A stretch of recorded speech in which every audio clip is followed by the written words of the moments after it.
10 Commandments of Ethical Leadership. Me being a leader personally for many years, I actually like speeches like this.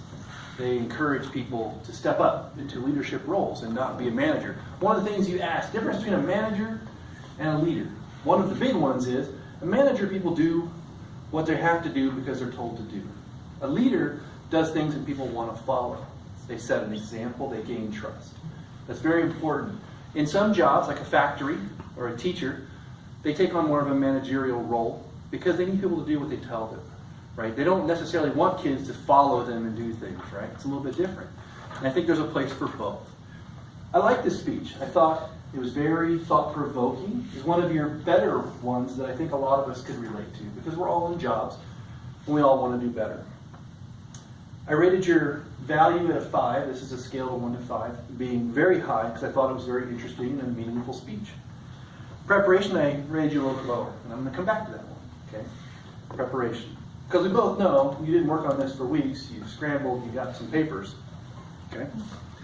Your mannerism. As usual, you have exuberant, you use exuberant confidence. You really do. When you come up here, I think even if you don't know what you're talking about, you portray confidence. And that's a good thing. And that's something that in sales and positions like that, people have to learn that. You may not know everything about the product, but you portray that you do, or that you at least are confident in the answers that you're giving. That's a big deal. Organization is kind of a little bit jumbled. It's hard to follow. One of the things I kind of put in there as a suggestion is, if you're going to have a speech called the 10 Commandments of Ethical Leadership, I think you should tell us the 10.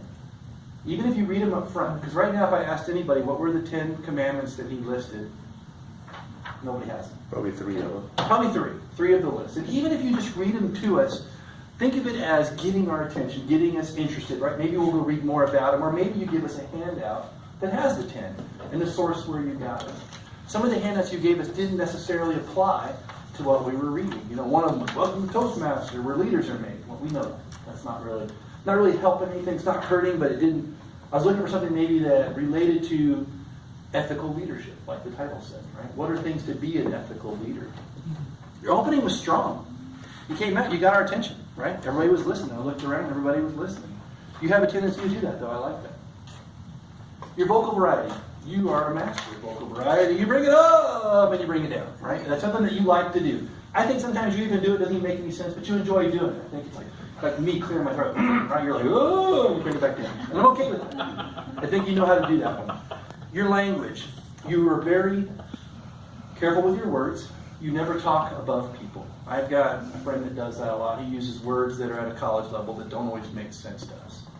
One thing I will give you on your speech, I want you to work on. Time. Do you see that red? That means 30 seconds, wrap it up. Okay? Twice you did this tonight. You failed at both. Twice. Once on your evaluation, once on your speech. And then the other one. I've given a lot of leadership talks. Leave out sexual molestation. There's no point to have that in the speech. It doesn't help it. Okay? It's a touchy subject. People may have went through it. Thank you tonight. I can't wait for your next speech. As usual, great job.